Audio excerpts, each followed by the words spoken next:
Hello everyone, and welcome to today's video, which will be on issues within the competitive community.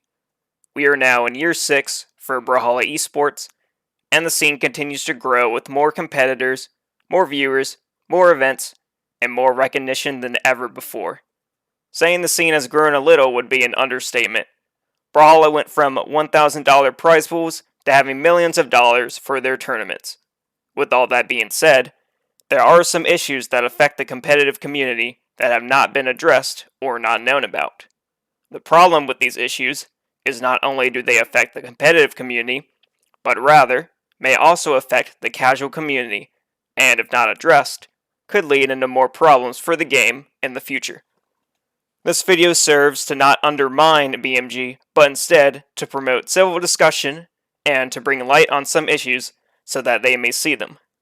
This video will not include talking about balance or weapon spawns because, frankly, I'm sure BMG hears a lot about balance or weapon spawns, and they are probably working on them.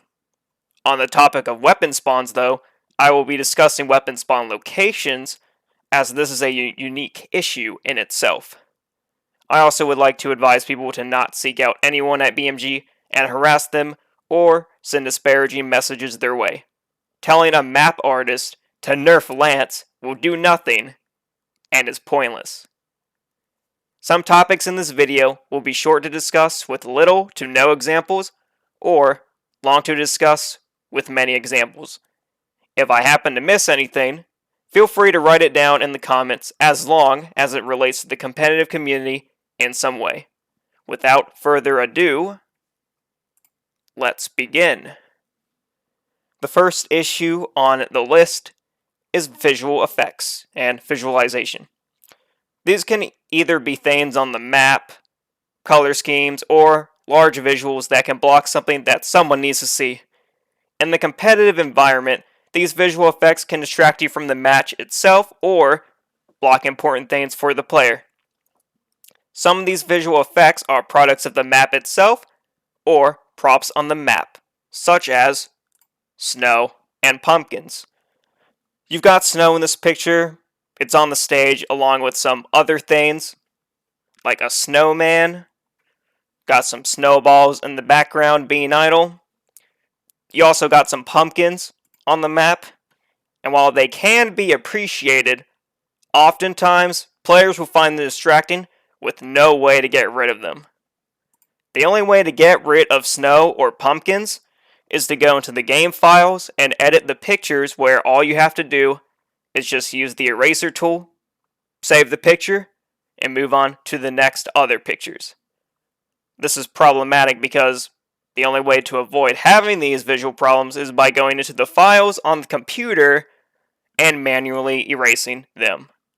There's no setting that we have that can turn off these things we find distracting. If we had an option that allows map props to be turned off, that would be a good change for everyone. Now, some things can't be turned off, such as the trees on Demon Island. If we had an option, sorry, I was reading ahead. Alright, found my place. People dislike Demon Island due to how the black color palette blends in with the trees, or with the background, and I can't blame them. Needing to visualize the opponent, or what they might do, is important for a fighting game. The solution to this is to modify the map itself, or the background.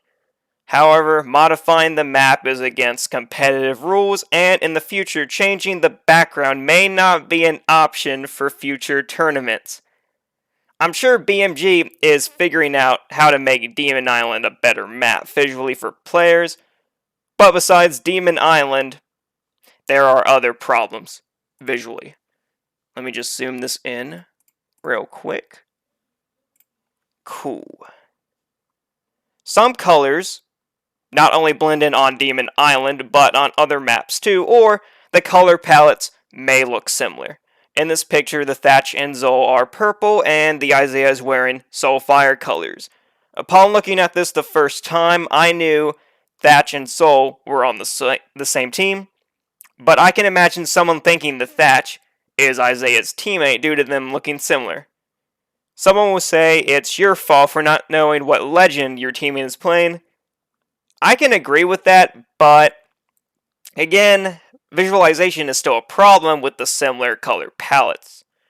Which brings me to my next picture, which involves color palettes being similar to the map.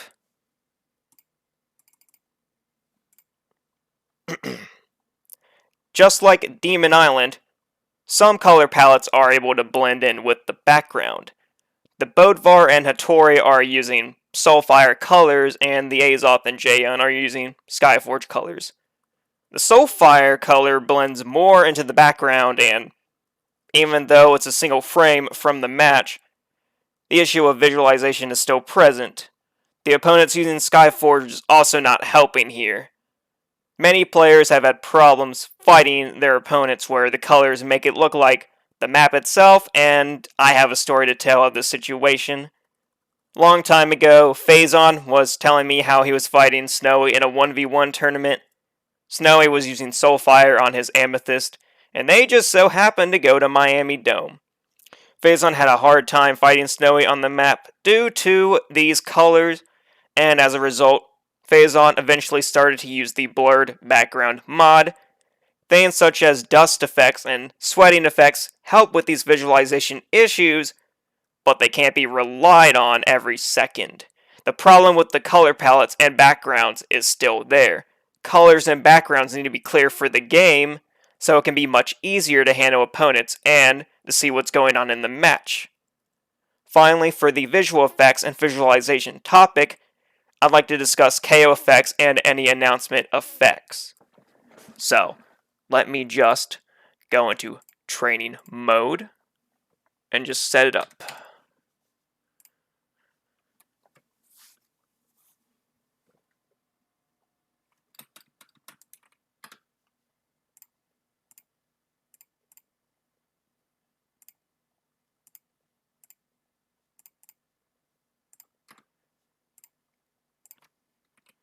And I messed it up. Oh well. We'll just wait for him to spawn. Bring him all the way up here.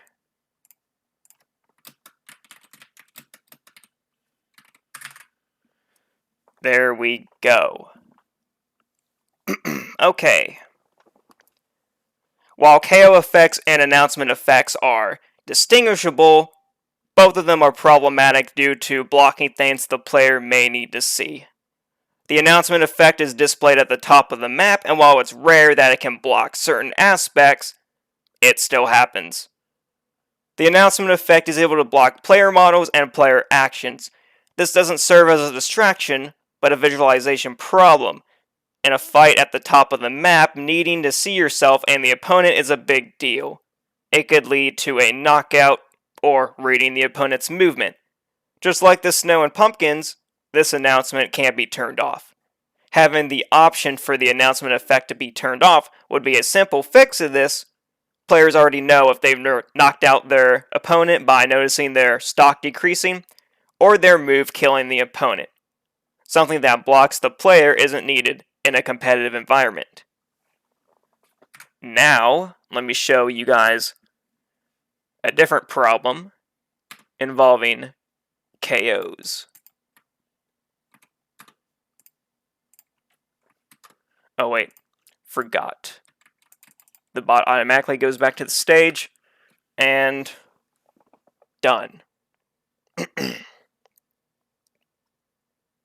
Now this is a different issue with KO effects. Some KO effects are fine and others aren't. Instead of blocking vision, KO effects can be distracting to players due to their effects or sizes. In a fighting game, distractions should be minimized or avoided completely. The option I suggest is there to be an option for KO effects to be turned off or to ban certain KO effects from competitive play. KO effects and the announcement effect are a problem in the 2v2 game mode, so I can see a KO effect ban being possible and for the announcement effect removal to be good for 2s. At the end of the day, visualization is important for competitors and spectators, so they may have an understanding of what's happening. Otherwise, it can lead to confusion and frustration.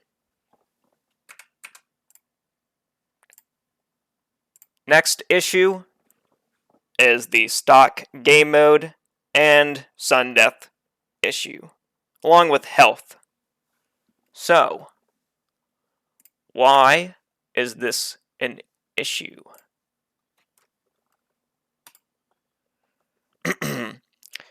The stock game mode is the only game mode for competitive play.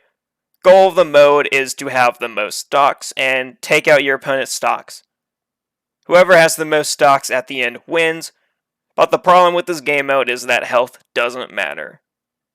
What I mean by this is you don't win by doing the most damage to your opponent, but rather having more stocks than your opponent. So, we look over here, took the bot's stock, jumped off, made it even, 20 seconds on the clock. What I'm demonstrating is that even though we have both the same stock, but as you can see, the bot is the most damage, and even though I took some damage, we're both going to go to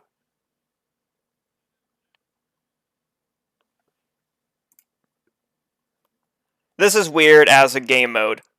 On one hand, the rules are simple to follow. Have more stocks than your opponent, make sure they have the least amount of stocks. But on the other hand, you have to damage your opponent in order to take their stocks out. The main way to take your opponent out is to do enough damage to knock them out. In a situation where both players, such as this, have the same amount of stocks, damage means nothing. And with some weapons being hard to kill with, the focus is more on to find a way to take a stock out, rather than maintaining a health lead. Let me show you another replay. Have the most health up. I think this is the game where I was close to the Volkov because he damaged me. But still, close enough health, I would say. We're still going to sudden death. So, that is how the game mode operates, health-wise.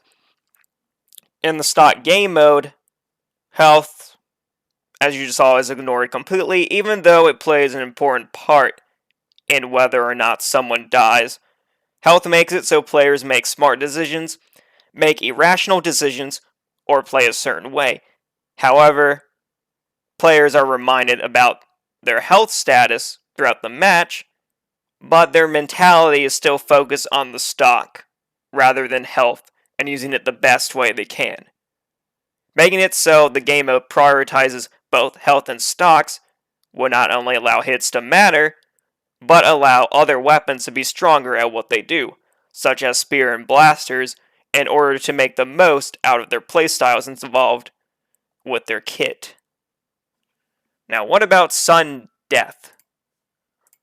Well, when it comes to sudden death, is it unfair for one player over the other? Yes. Yes, it is. Even though you see this middle weapon spawn, another weapon spawn will either spawn on the left or right side quickly. And I have some replay examples. While this one didn't spawn close, this one did. This one was at the start. Here, we'll go back in time real quick, just to show you guys in real time.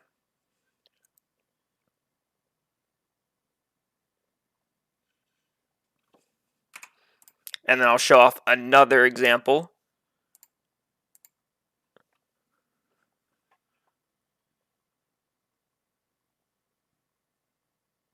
Same thing happened, but platform was there. And then on Demon Island. Now about these weapon spawns, they happen no matter the map in sudden death. But you know, they're spawning real close. I don't even have to go for the middle weapon spawn at certain times. Now, if you get this lucky weapon spawn, going for the middle weapon seems pointless, and you can weapon starve your opponent depending on what they do. I can see the idea of why the left or right weapon spawn happens in sudden death, but for one player to get an advantage over the other, especially in sudden death, shouldn't really happen. If things are to be made fair, either don't drop a weapon on the left or right immediately after the middle weapon spawn, or make the middle weapon spawn not happen, and give the player on the left and right a weapon spawn. To conclude this topic, with the way the stock mode in sudden death is set up, it can be unsuitable for the player, where they can be placed in situations where their choices don't matter or they are unable to do anything. Alright. Next is unranked and unranked mode. Alright. So what about ranked mode? A lot of competitive players have found their way into the competitive scene either due to ranked or tournaments. With ranked, players are inclined to feel more welcome and comfortable with the competitive aspect, as ranked allows someone to get an idea of how competitive Brawlhalla is with options, such as having tournament maps only, banning a map, and banning gadgets. The official Brawlhalla competitive rule set allows for tournament maps only, the ban of gadgets, and the banning of maps. Does this make ranked a good introduction to the competitive environment? Not really. Even with the ability to enable or disable certain aspects, sorry, that was my follower alert. Even with the ability to enable or disable certain options, ranked doesn't introduce all aspects of competitive into the ranked game mode. First, ranked doesn't have a rematch or best of 3 option. It's a single match and that's it.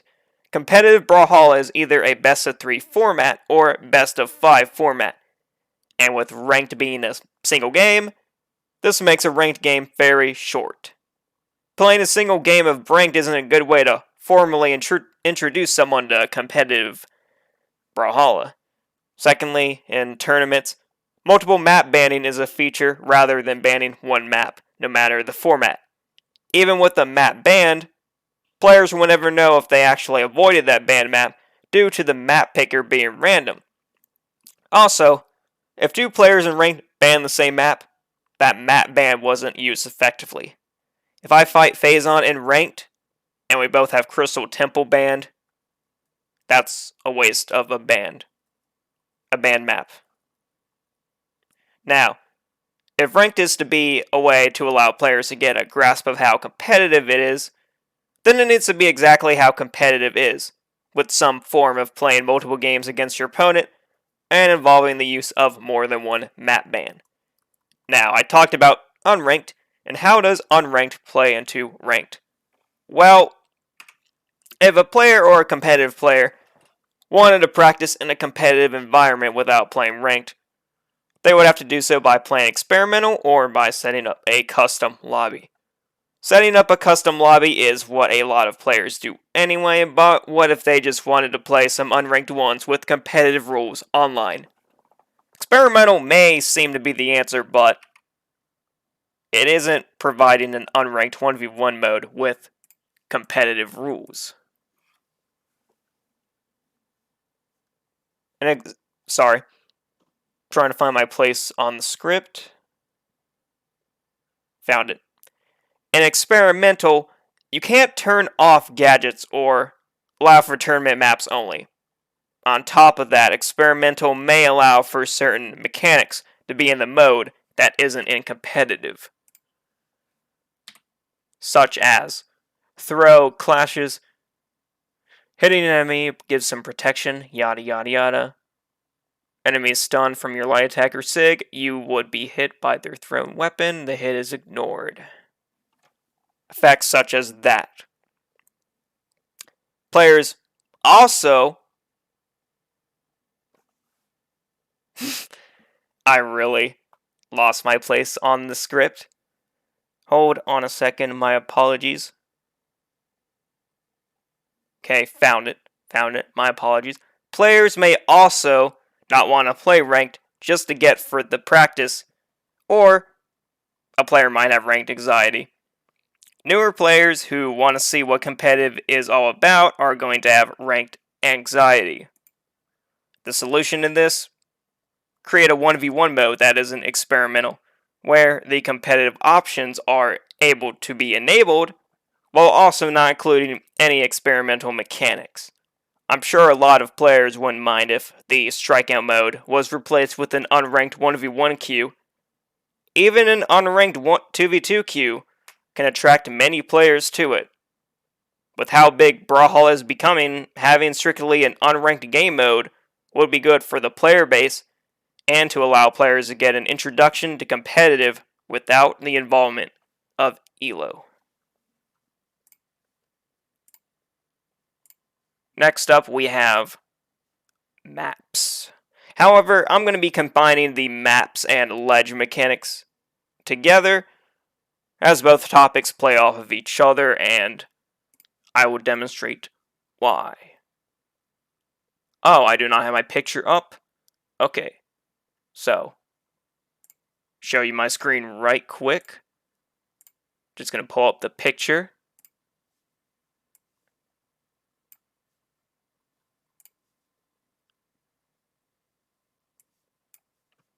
Okay.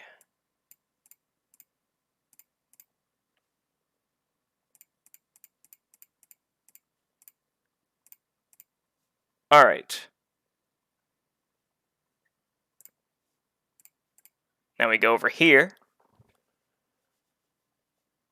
We'll pick John Cena and Enigma. Okay.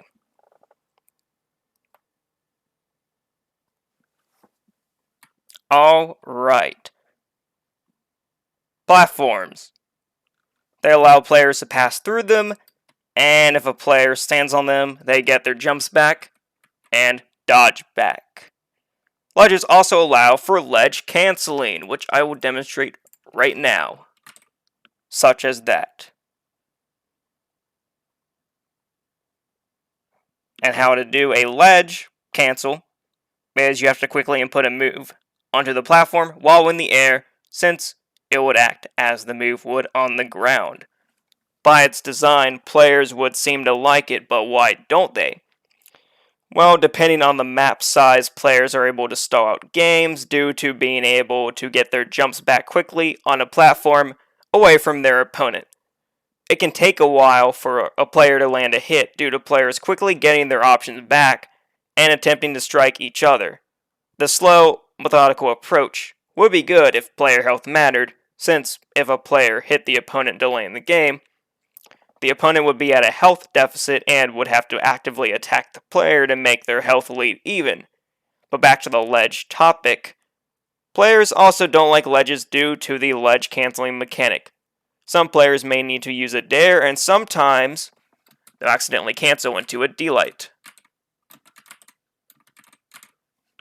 Such as that. Accidental ledge canceling is a problem for some weapons. It can lead to taking unwanted damage or getting knocked out.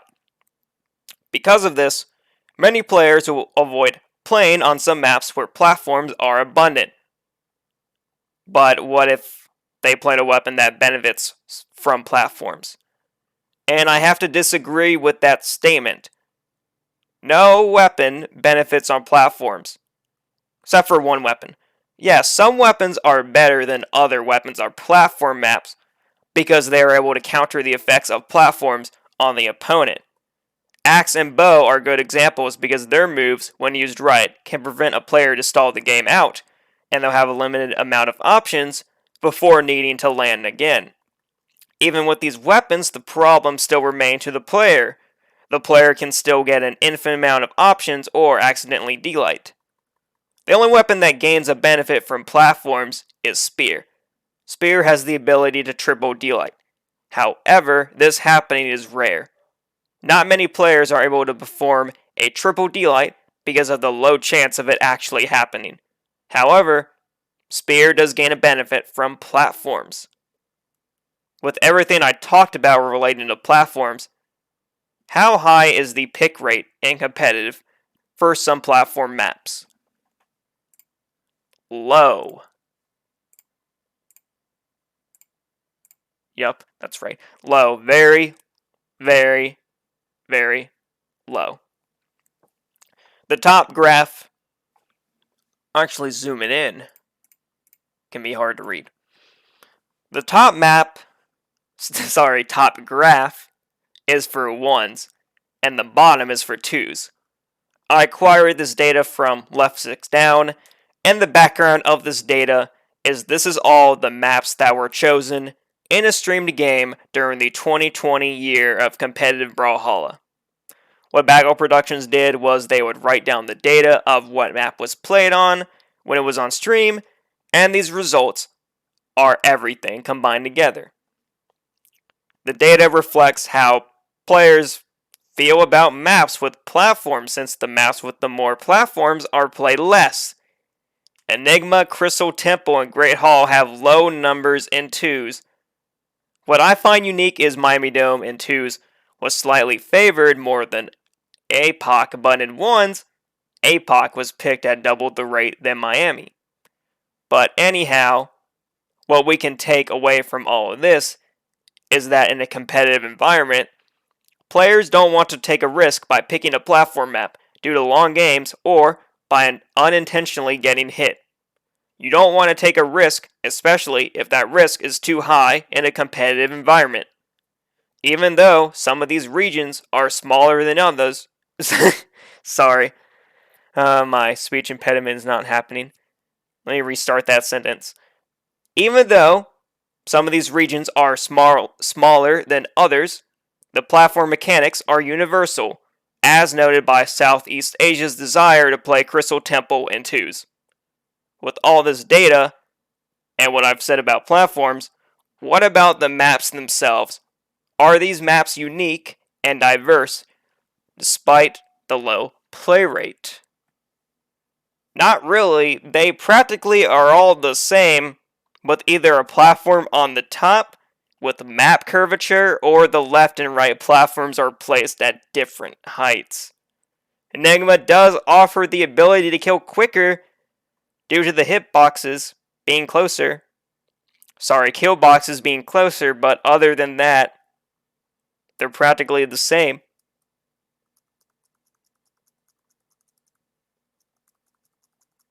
I'd also like to point out that the competitive map set is different from other fighting games due to there being no counterpick maps. Some maps can be seen as a counterpick map rather than a standard map to play on initially. There are some maps, non-competitive, in the competitive map pool that can replace the less picked maps, while also being able to offer something uniquely as a competitive map. What maps come to mind? Don't freak out when I say this. When I think of for the standard and counterpick map pool are Plains of Passage, Spirit Realm, and Fang Wild. These maps, if allowed, can be unique and remain diverse in the competitive scene if players are willing to play on them. If one of these maps is able to offer something that the three other maps don't, I'm sure players would rather play on that map than Enigma, Crystal Temple, and Great Hall. As for the platforms, players are going to continue to ban maps like Enigma and Great Hall due to the problem posed with platforms. If platforms were made to not stall games and weren't a risk to use, platform maps would increase in play rate. But for now, the risk to play on platforms is there, and it'll continue to be there till something is done about it. Okay, Backdash.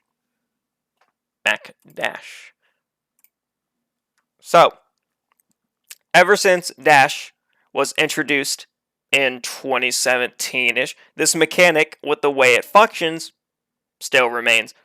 players while turned around or attempting to turn around, and performing a move will accidentally input a backdash. And in this clip, here shows off the backdash mechanic. Holding down while turning around increases the backdash input window from 4 frames to 9 frames. Can anyone give me a reason why this is still a mechanic? All it does is cause accidental backdashes that can look so wrong and give the opponent a free escape or hit in neutral. So, we'll take it slowly. Actually, it's slower over here. So after the nair, you can see the Olgrim's trying to turn around while dashing, causing the backdash. And like AfroPig points out in his post, it can lead to an escape or free hit in neutral. I myself haven't had many problems with backdashing, but I've seen many other players, especially in 1v1 tournaments. It's a problem because there's a purposeful mechanic in place that doesn't aid the player. Movement mechanics are supposed to help the player out, not hinder them and cost them a mistake. A mechanic in the game that makes it so a player is affected negatively by it seems so weird, which makes me raise the question, is this mechanic still in the game because the developers don't see it as an issue? Or is it still in the game to aid players when their opponent accidentally does a backdash? If a mechanic does more harm than good, it shouldn't be a reason to keep it in the game. Backdashing should be looked into as a ground movement.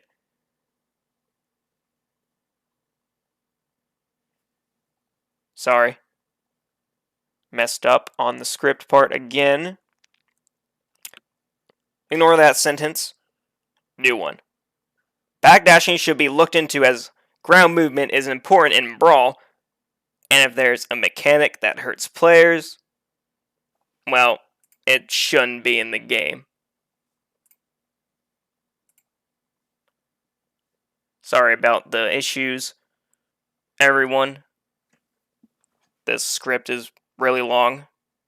But enough about that. Next up, we'll be talking about weapon spawn locations. I originally said I wouldn't be talking about weapon spawns, but I'll be talking about weapon spawn locations. Now, weapon spawn locations are where the weapon pickups will drop and spawn at on the map, depending on the map and game mode. In ones, the first weapon pickup will be the spawn in the middle, and in twos, the first weapon pickup will spawn on both sides for each team to grab. The problem with this is that the spawns are completely random, and I'm not talking about ones just yet. So let me show off an old clip. In this old clip, I want you to pay attention to see where the weapon pickup spawns will spawn at.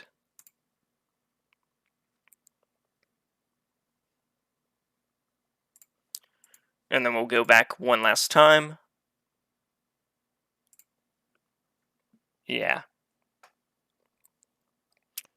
We can see the left weapon spawns on the left side of the left platform, whereas the right weapon spawns on the left side of the right platform. But this is an old clip, so let's see some other examples of this happening with the updated version of Brawlhalla. So I'm going to show you guys all the replays I have of this happening. And we're going to take note of their locations. Left weapon spawns on the left platform. Yeah. On the right side of the left platform. And the right weapon spawns on the right platform near the left side.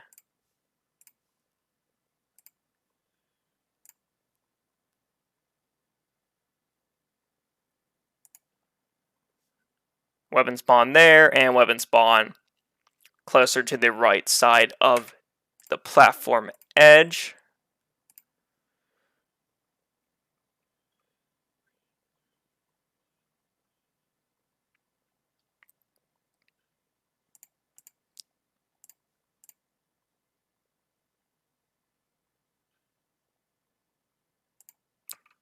Yeah. Yeah. Go to Miami Dome again, see if it's different. Kinda. Kinda different.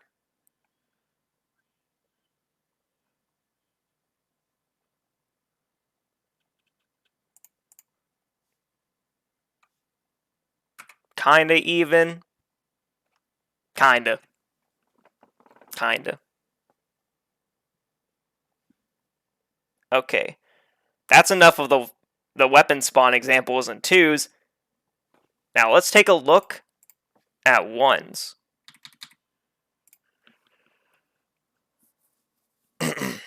So, I'm going to be showing you guys some weapon spawn locations on Brawlhalla, Enigma, and Great Hall as examples. And at this time, put your video speed to the super fast mode, as I'm going to be on the map for around 1:30 each. So, let me show you guys how the spawns are. Oh yeah, note the locations. Sorry. Pay attention to the weapon spawns, don't pay attention to any gadgets at all. Just don't.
Okay. Put your video speed back to normal, unless you want to hear me sound like a chipmunk. Okay, so why did I show you guys a long compilation of those weapon spawns? Well, some maps have the weapon spawns coming out at different height levels. Some spawn really high up, some spawn really low to the ground. This randomness makes it very difficult to know where the weapon spawn will spawn, so you can grab it. You can make a prediction on where the next spawn will be at, but there's a chance you'll still fail at getting the weapon. The consistency of weapon spawns is problematic, especially in 2s. There's been many times where I've lost my weapon in a 2s match at the start because the spawns spawn closer to the approaching enemy or spawn at a height I couldn't grab it at. 2v2 weapon spawns need to be consistent and set at a specific location on the map. The randomness of weapon spawns in 1s and 2s is something that makes players unsure of where they're going to be at. Spawns need to be at a set height and more consistent on the map. With the weapon spawn locations fixed, it'll make Brawlhalla a fairer game in the competitive environment. Next up is what we got. Weapon throws. Alright.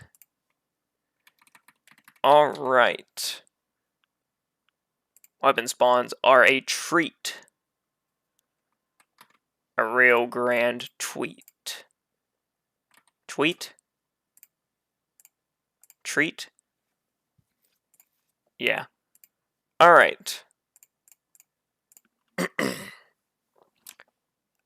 Are weapon throws a problem in competitive? Let's discuss what weapon throws can do. Weapon throws are the only range move in the game due to the thrower being far away to not engage a player close up. Weapon throws are safe due to the distance of the thrower. Weapon throws protect the thrower when returning to the ground or stage when they have no options.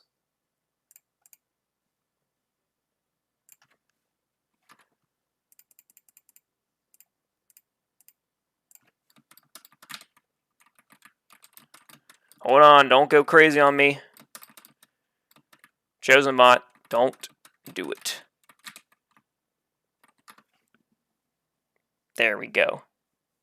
Anyway, weapon throws also make the purpose of edge guarding or offstage interactions pointless, because weapon throwing is a safer option, and weapon throws can have the potential to kill someone while they're off stage.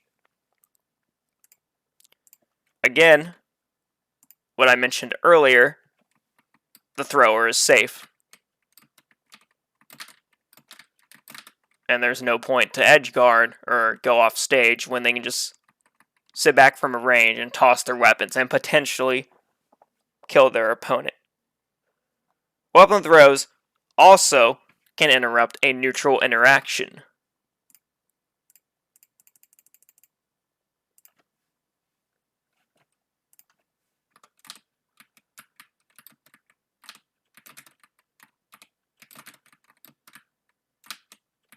Just attempt to visualize that in your head in a competitive match.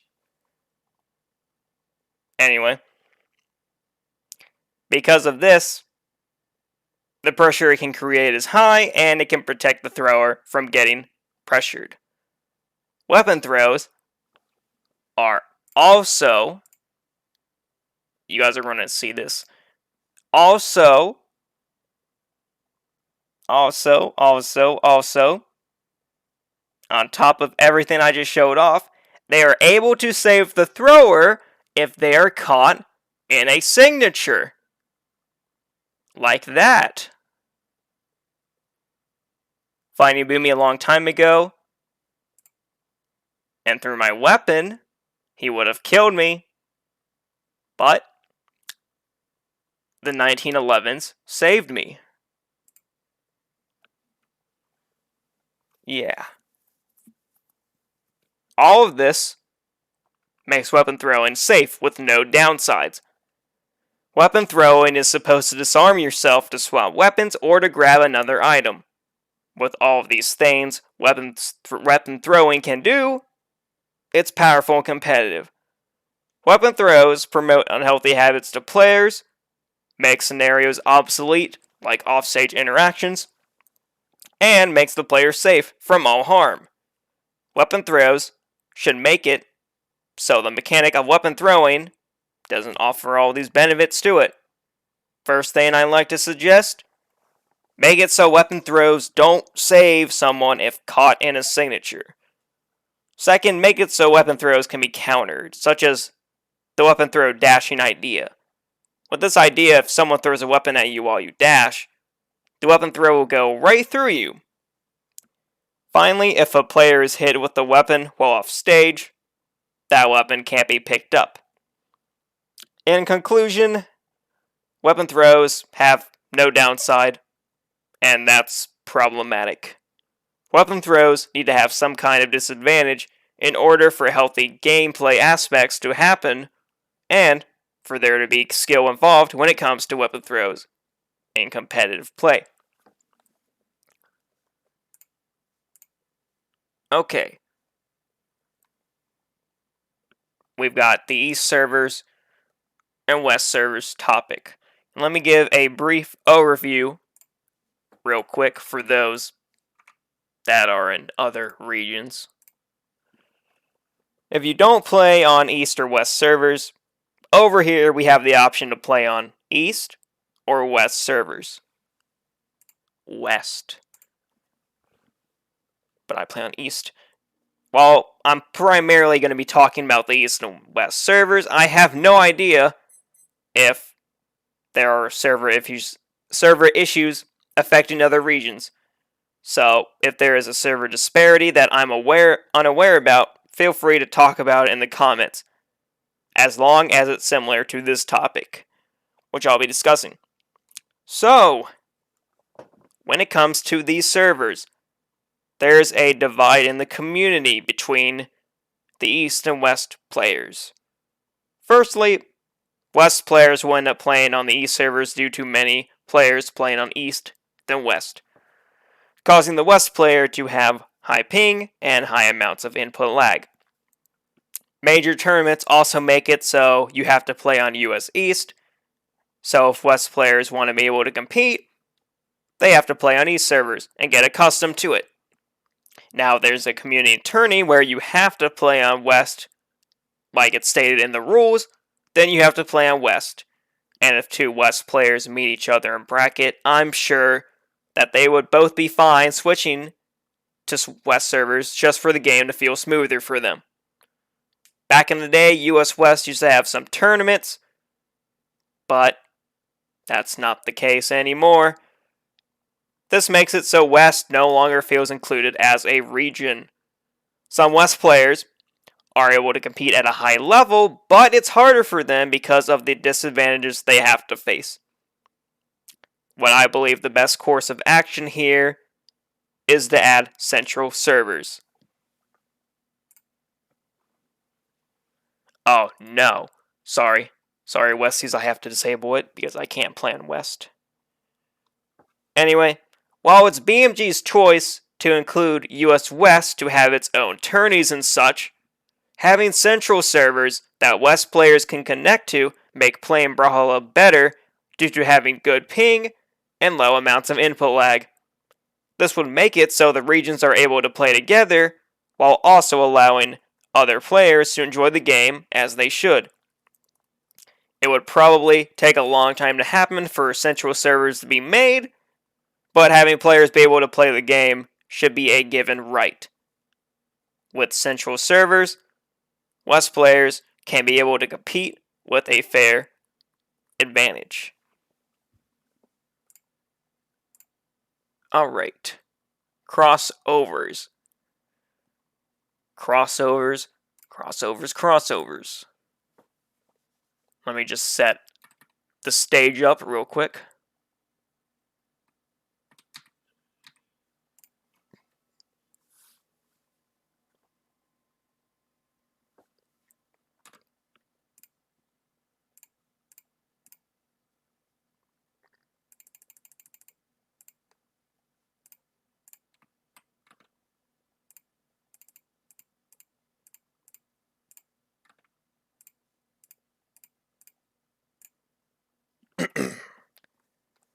Alright.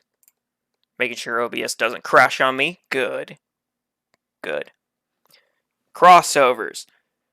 Crossovers are a problem in competitive due to animations deceiving players.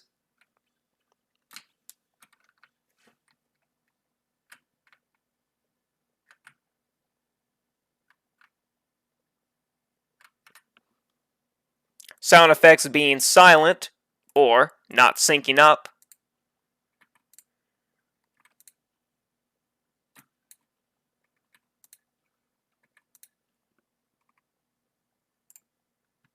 Whoops. Effects having a lingering effect. Note the after effects of the signatures when John Cena is done doing them.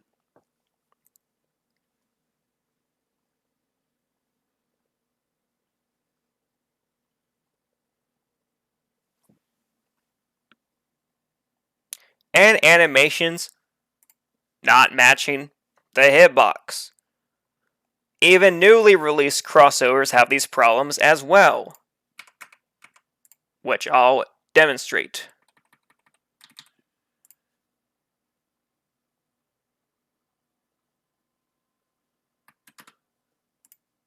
One of the advantages of Rick Grimes as a crossover is this can happen.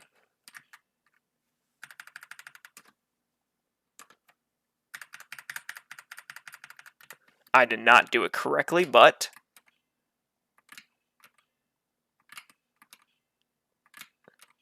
the one time I can't do a slide charge. Did we get it? Yeah, we got it. So this is a thing that Rick Grimes can do. He can make the walkers be really close to him. Oh. Yeah, like that. And even though the hitbox is kind of there, it's deceiving. Now, while some crossovers, like Xavier Woods and Stevani, are better than other crossovers, virtually most of the crossovers provide an advantage to them over their base skin. Fixing issues with crossovers would take a long time to do so. I'd also like to point out there's many more crossovers to come, and some of them will have some of the related issues I talked about. While the solution to ban crossovers in tournaments seems like the best option, I think there's a better option instead.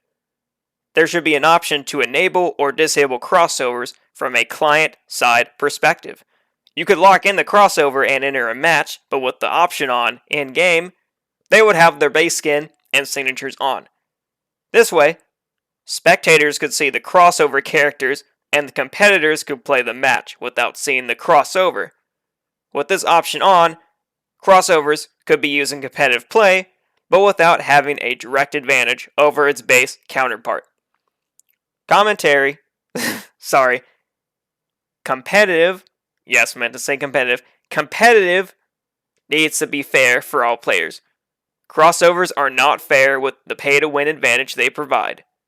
Without a doubt, the option to disable crossovers would be a good change for competitors while not affecting spectators. And then we have the final issue on the list. Moves hitting through the map, picking up weapons through the map. Whoopsies. Okay. Now, this is kind of weird to some people, but moves can hit through the map. There are some moves that can hit through the map I want to show off. And what I mean by this is, you know some of these characters are able to do this. Some can do it, some aren't. I'm going to show you one of the characters that can do this.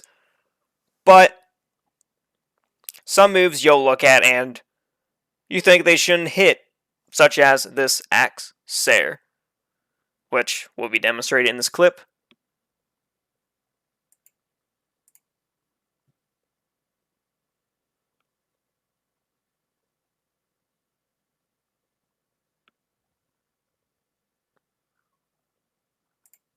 Now, some of the stage is still next to the Azoth, but he's partially behind it.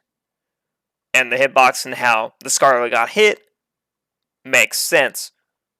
But when it comes to this next clip, it's weird how this happens. Let me just show you. So that was kind of how I demonstrated it, but I waited a few more seconds to actually hit the effect so I could show it off. So we look here. Gravity cancel side sig on bow. And the move hits through the map. And yeah, it goes through the stage. It still hits. I have no idea why this happens, but it's still weird.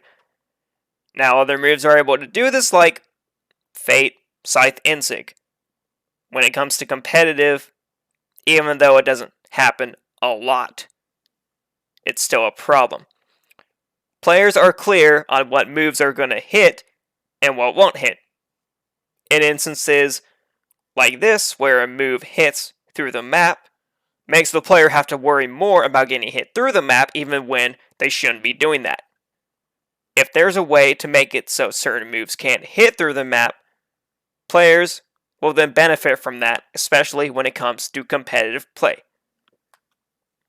And the last thing we've got is picking up weapons through the map. It's weird how not being in line of the weapon still provides you with the ability to pick up weapons while on the wall. All that needs to be done is to make it so weapon spawns can't be grabbed while on the wall. And I'll show you guys a live example of this. I was fortunate enough to have the weapon spawn really close to the edge. And we'll just see how far I can actually grab them from.